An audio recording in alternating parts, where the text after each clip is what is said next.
One of the reasons that I love clearing resentment is because resentment is one of those things that we tend to feel when we feel powerless. Resentment is one of the things that can damage a relationship faster than almost anything because it's so insidious and it eats away and it's largely unspoken many times. And if it is spoken, it's often spoken around, it's skirted around. And resentment is a powerless expression. I cannot change this. I feel like I need to do something, so I will just quietly resent you or it or that or them. It's a beautiful thing to change. And I really like to be really precise about language.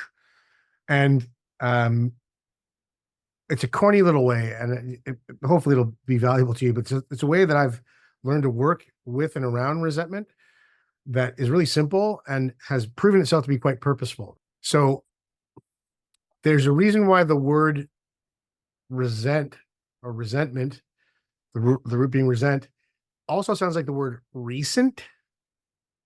And also, if you pronounce another way in terms of the way the letters are spelled, sounds like resent, right? Like it's something that's sent over and over and over again, resent. So it's recent and resent.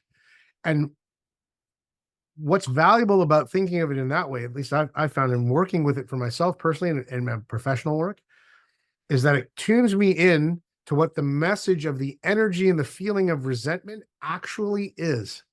And this is sort of hopefully demonstrates the importance of acknowledgement, acceptance, and agreement, right? You can't accept something that you don't acknowledge.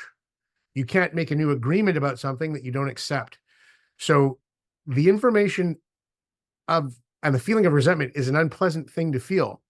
But if we can face our courage towards it, accept its information, the information that it has for us is crucial and very vitally valuable to our own well-being. Because the energy of resentment, as soon as you start feeling like we're sliding into agreement with the feeling of resentment, it's trying to signal to us. It's a feeling there as part of our emotional holistic compass that's saying, I'm kind of in an environment that feels like it already has been, or could violate my self-worth.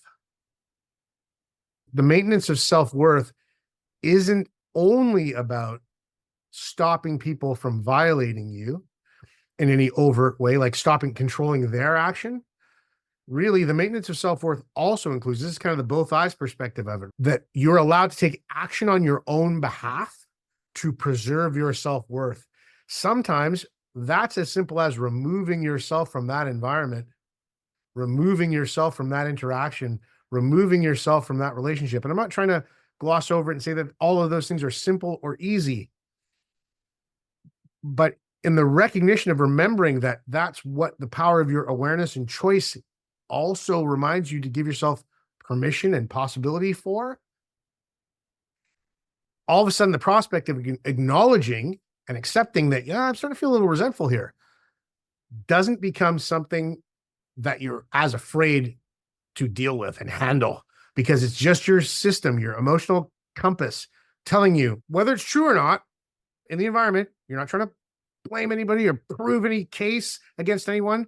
You're allowed to honor your own feelings of, yeah, I'm starting to feel a little resentful. That must mean I'm starting to feel like there's some stuff here that's violating my self-worth. I'm allowed to do something about that without the necessity to control anybody else's choices but my own. And particularly the energy of resentment, like I said, it's recent. It's usually like happening in the moment. And then that accumulates over time. And if you think about the idea of it also sound like resent, it means that you're aware that there's something in your environment that keeps resending the message to you that your self-worth isn't important. That's a little system of thought that I developed for myself in dealing with anything that makes me feel like I'm sliding into resentment. And certainly I've applied with people that I work with in my work that seems to, as we apply it more and more, produce more and more results. Remember that that's what resentment's showing up for. It's saying, yeah, I'm not feeling valued here. I can do something about that. I don't have to get into a fight with anyone. I can disengage from that interaction. Maybe not even permanently, but in that moment, you're allowed to do that. You're allowed to take care of yourself, and your sovereignty is important. And in fact, it's the most important thing that you have. So you get to take action to preserve and protect it. And then where that ties in, that idea of resentment, trying to earn somebody's love for so long because you believed you needed to, part of what that is attached to by definition is, if I believe I need to earn your love, then I in myself am not inherently lovable enough or not lovable. There is something so wrong with me that if I don't do these extra things, you will not love me. So as we're doing the nap rounds, part of what clears is, I am not lovable. I am not lovable enough. I screwed up so badly. I am all of these things. I am so flawed. Those all sort of get attached to nap and they leave altogether. And if there's one that your system thinks you need to keep, particularly for survival, then the other ones go. We tend to not be aware of them, but the one that does stay, we get hyper aware of. And then it either becomes, well, no, it's actually this feeling, or it becomes, oh, I didn't want to talk about it, but I did this terrible thing.